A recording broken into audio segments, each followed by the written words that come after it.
My YouTube channel mad vibes और आज हम स्टार्ट कर रहे हैं chapter number 2 of the NCERT highlight series that is the human reproduction. So let's start. Human reproduction की अगर अपन बात करें तो ह्यूमन रिप्रोडक्शन में कुछ स्टेप्स आती है। तो सबसे पहले अपन पढ़ते हैं प्रोसेसेस। तो प्रोसेस क्या है अपनी? First is gametogenesis. The reproductive events in human includes the formation of gamete. Formation of gamete की जो प्रोसेस है उसको अपन बोलते हैं गैमेटोजेनेसिस। स्पर्म्स अपने मेल में बनते हैं थ्रू द प्रोसेस स्पर्मेटोजेनेसिस और फीमेल में अपना बनता है ovum bye the process oogenesis. Transfer of sperm into the female genital tract. The transfer of sperm into the female genital tract, the process is known as insemination. तो insemination क्या अपनी second process है जो हो रही है reproductive event में। First थी अपनी गैमेटोजेनेसिस, मेल में हो रही थी स्पर्मेटोजेनेसिस, फीमेल में हो रही थी oogenesis, जिसके कारण मेल में बन रहा था स्पर्म और फीमेल में बन रहा था अपना ओवम। अब सेकंड क्या है? अपना स्पर्म तो बन गया, अब स्पर्म को ट्रांसफ़र करना है अपने को फीमेल रिप्रोडक्टिव ट्रैक में, तो उस प्रोसेस का नाम है इंसेमिनेशन। अब फीमेल में आ गया है अपना स्पर्म, तो फ्यूजन होगा मेल और फीमेल गैमेट का बाय द प्रोसेस फर्टिलाइजेशन। तो फर्टिलाइजेशन क्या होता है? Fusion of male and female gametes leading to the formation of zygote, जिसके कारण अपना जाइगोट बन रहा है। जाइगोट क्या है? एक यूनिसेलुलर सेल है जिसकी प्लॉइडी होती है अपनी 2n और दोनों स्पर्म और ओवम की प्लॉइडी होती है अपनी n। हैप्लॉइड स्ट्रक्चर्स है जिनके फ्यूजन के कारण एक डिप्लॉइड स्ट्रक्चर बन रहा है जिसको अपन जाइगोट कहते हैं। This is followed by the formation and development of blastocyst and its attachment to the uterine wall. इसको बोलते हैं इम्प्लांटेशन। इम्प्लांटेशन क्या है?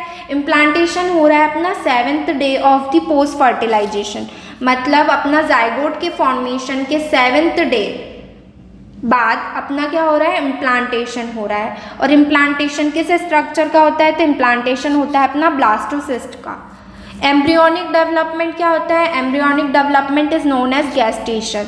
9th मंथ का पीरियड्स होता है ह्यूमन में। The period between the fertilization and the child birth is known as gestation. Gestation क्या है? पीरियड है बिटवीन द फर्टिलाइजेशन, मतलब आफ्टर फर्टिलाइजेशन और चाइल्ड बर्थ के पहले का जो भी पीरियड है उसको अपन गैस्टेशन कहते हैं। Delivery of the baby is known as parturition. तो डिलीवरी ऑफ बेबी को अपन बोलते हैं parturition. The process is known as parturition. अब प्यूबर्टी क्या होती है? तो puberty when the people achieve the reproductively active state में जब वो आ जाते हैं, वो मैच्योरिटी अचीव कर लेते हैं, उसको अपन बोलते हैं प्यूबर्टी। अगर अपन मेल में बात करें तो मेल में जो प्यूबर्टी है उसके बाद स्पर्मेटोजेनेसिस स्टार्ट होता है, लेकिन फीमेल में अगर अपन बात करें तो एम्ब्रियोनिक स्टेज में ही, मतलब जब वो एम्ब्रियोनिक स्टेज में रहती है फीमेल उसी टाइम पे oogenesis स्टार्ट हो जाता है, फिर वो सिजेशन हो जाता है उसके बाद प्यूबर्टी के बाद वो कंटिन्यू करता है। ये मैं आपको जब मैं पढ़ाऊँगी अपना मेंस्ट्रुअल साइकिल तब और अच्छे से पढ़ा दूँगी फीमेल में कैसी कैसी oogenesis की स्टेजेस होती है, और जब मैं गैमेटोजेनेसिस पढ़ाऊँगी तब और अच्छे से आपको सब कुछ क्लियर हो जाएगा। सो अभी आप ये याद रखें कि मेल में जो होता है आफ्टर प्यूबर्टी स्पर्मेटोजेनेसिस स्टार्ट होता है और फीमेल में एम्ब्रियोनिक स्टेज में oogenesis स्टार्ट हो जाता है। oogenesis क्या है? फॉर्मेशन ऑफ ओवम की जो प्रोसेस है उसे oogenesis कहते हैं। स्पर्मेटोजेनेसिस क्या है? फॉर्मेशन ऑफ स्पर्म की जो प्रोसेस है उसे स्पर्मेटोजेनेसिस कहते हैं। प्यूबर्टी क्या है अपना? जब अपन रिप्रोडक्टिवली एक्टिव हो जाते हैं, अपन मैच्योरिटी अटेन कर लेते हैं, अचीव कर लेते हैं, उसे अपन प्यूबर्टी कहते हैं। Sperm formation continues even in a old man. जो स्पर्म का फॉर्मेशन है वो कंटिन्यू आफ्टर प्यूबर्टी, जो स्पर्म का फॉर्मेशन है वो कंटिन्यू रहता है ओल्ड मैन में भी। पर अगर अपन बात करें तो वो जो ओलिगोस्पर्मिया है वो हो जाता है, क्योंकि स्पर्म का प्रोडक्शन है वो कम हो जाता है, इसके कारण जो मेल है वो इनफर्टाइल हो जाते हैं ओल्ड एज में, लेकिन स्पर्म का जो फॉर्मेशन है वो कंटिन्यू रहता है। इनफर्टिलिटी होती है क्योंकि स्पर्म का प्रोडक्शन है वो डिक्रीज हो जाता है। ओलिगोस्पर्मिया मतलब डिक्रीज काउंट ऑफ स्पर्म हो जाता है। But formation of ovum ceases in women around the age of 50 years. लेकिन 50 ईयर्स में क्या होता है? 50 ईयर्स में जो फीमेल है उनमें सिजेशन हो जाता है, ओवम बनना बंद हो जाता है, oogenesis बंद हो जाती है। अब आते हैं अपन मेल रिप्रोडक्टिव सिस्टम पे। तो male reproductive system is located in the pelvis region. Pelvis region में मेल रिप्रोडक्टिव सिस्टम लोकेटेड है। It includes a pair of testes along with accessory ducts, glands and external genitalia. External genitalia क्या है? अपना penis है, जिसको अपन copulatory organ भी कहते हैं।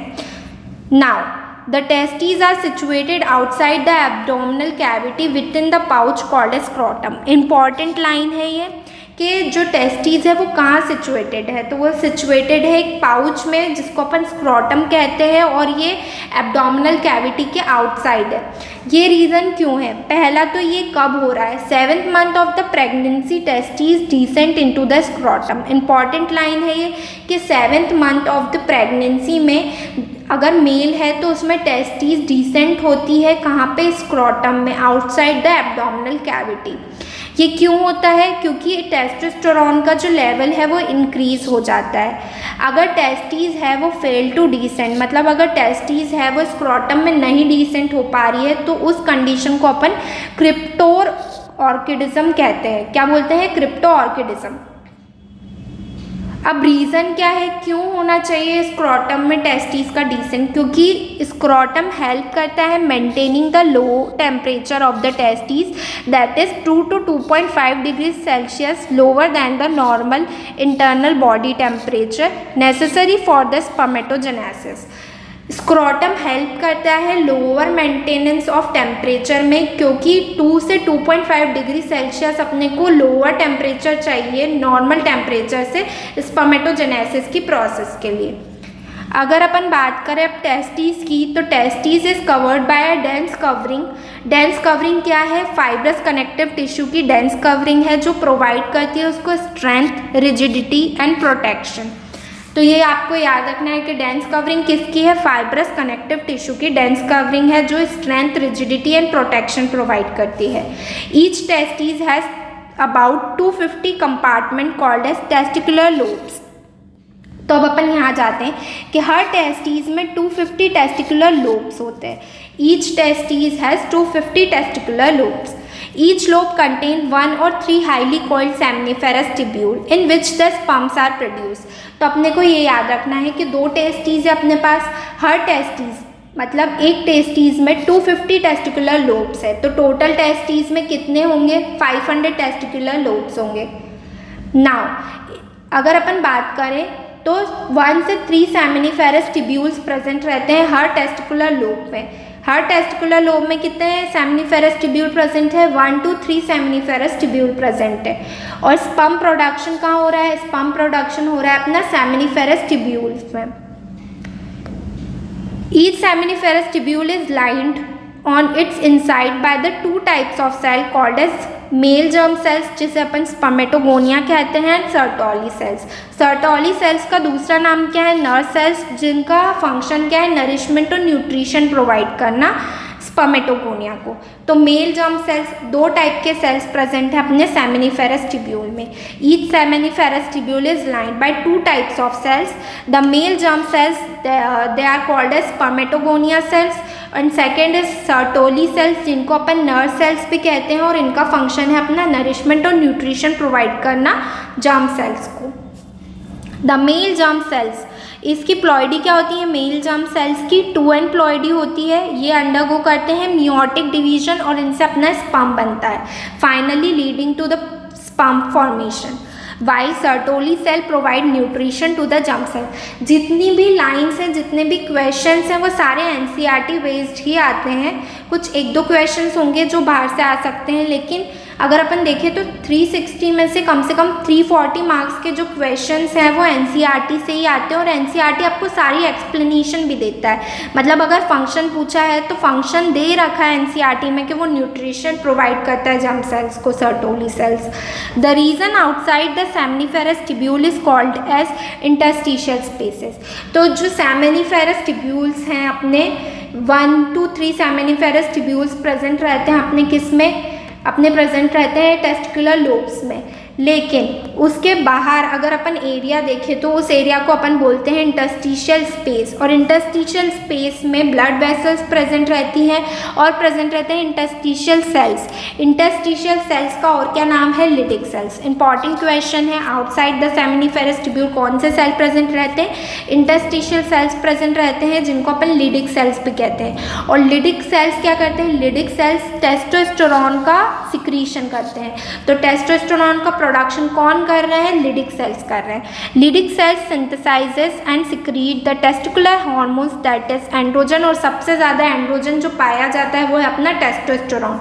Other immunological competent cells are also present in the interstitial space. Immunological competent cells से यहाँ बात करें अपने WBCs की, जो क्या कर रहे हैं? अपने स्पर्म को प्रोटेक्ट कर रहे हैं किसी और इन्फेक्शन से।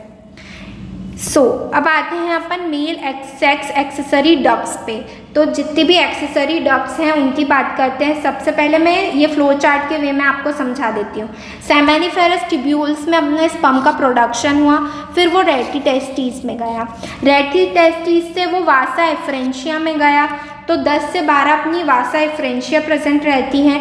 वहाँ से वो एपिडिडाइमस में गया। Epididymis is the longest duct of the mail reproductive system, और ये इसमें एपिडिडाइमस में क्या होता है? मैच्योरिटी ऑफ स्पर्म होता है। तो स्पर्म अपनी मैच्योरिटी अटेन करता है एपिडिडाइमस में।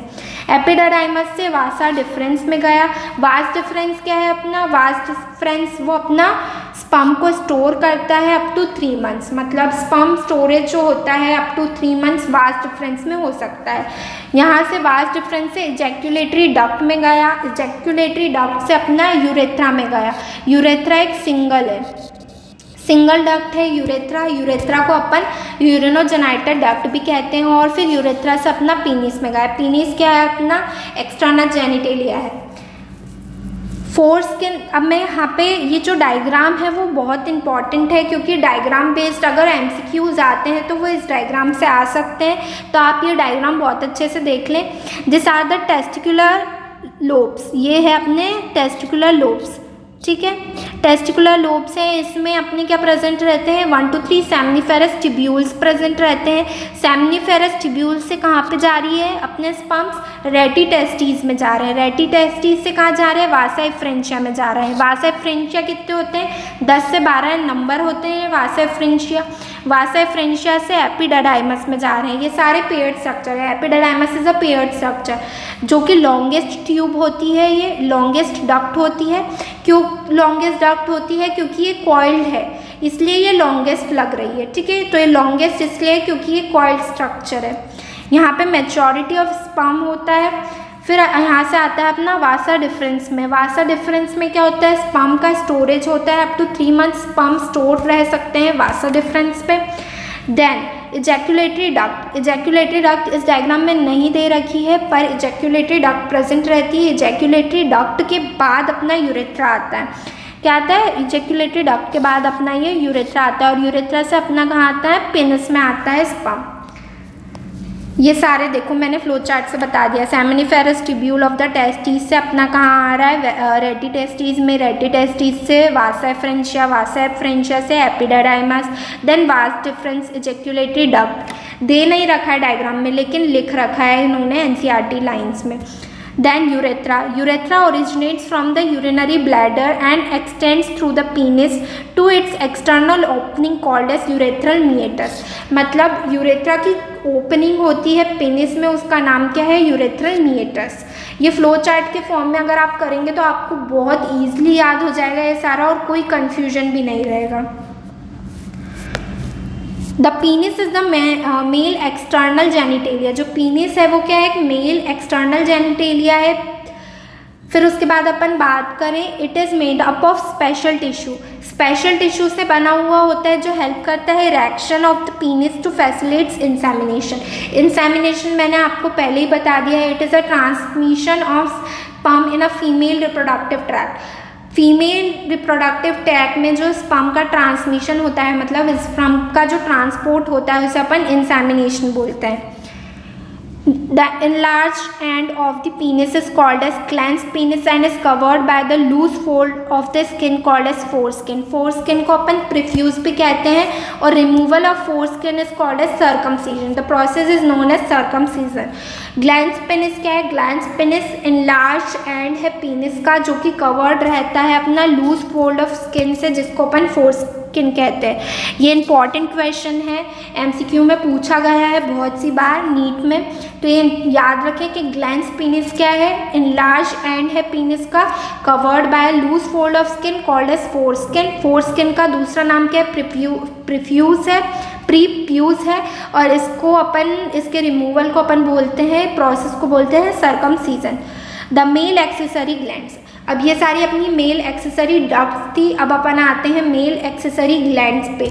तो इसमें आ जाता है 3 डक्ट्स आ जाती हैं अपनी, paired seminal vesicles, single prostate gland and paired bulbourethral gland. इनमें कंफ्यूज ना हो, इन्होंने एनसीईआरटी हमेशा ऐसे लिखती है ताकि आप कंफ्यूज हो जाए. तो ये याद रखिए पेयर्ड क्या है अपनी? सेमाइनल वेसिकल्स है, सिंगल प्रोस्टेट ग्लैंड है और पेयर्ड बल्बोयूरेथ्रल ग्लैंड है. इन सब का जो सिक्रीशन है वो कॉन्स्टिट्यूट करता है अपना seminal plasma. Seminal plasma plus जो अपना स्पर्म है उसको मिला के अपन सीमन बोलते हैं. जो सेमाइनल प्लाज्मा है वो रिच रहता है फ्रक्टोज में. फ्रक्टोज का क्या है फंक्शन? सोर्स ऑफ एनर्जी है अपना फ्रक्टोज. कैल्शियम का क्या है? कैल्शियम कॉन्ट्रैक्शन कराता है फीमेल रिप्रोडक्टिव ट्रैक्ट में, एंड सर्टेन एंजाइम्स भी प्रेजेंट रहते हैं अपने सेमाइनल प्लाज्मा में. तो सेमाइनल प्लाज्मा में fructose, calcium and certain enzymes present रहते हैं. अब अपन बात करें तो seminal vesicles, prostate gland and bulbourethral glands जो है कंस्टिट्यूट करती है, इनके जो सिक्रीशन है वो कंस्टिट्यूट करता है अपना सेमाइनल प्लाज्मा. अगर अपन बात करें तो सेमाइनल प्लाज्मा प्लस स्पर्म जो है वो मिलके क्या बना रहा है? अपना सीमन बना रहा है. फिर आ जाते हैं upon the secretion of bulbourethral gland also helps in the lubrication of penis. तो बल्बोयूरेथ्रल ग्लैंड का जो सिक्रीशन है उसका फंक्शन क्या है? वो ल्यूब्रिकेशन ऑफ पीनिस में हेल्प कर रहा है. क्या कर रहा है? ल्यूब्रिकेशन ऑफ पीनिस में हेल्प करता है. So this is all about the mail reproductive system. Mail reproductive system के बारे में मैंने आपको सब कुछ बता दिया है. ठीक है, आने वाले वीडियो लेक्चर्स में अपन फीमेल रिप्रोडक्टिव सिस्टम के बारे में पढ़ेंगे.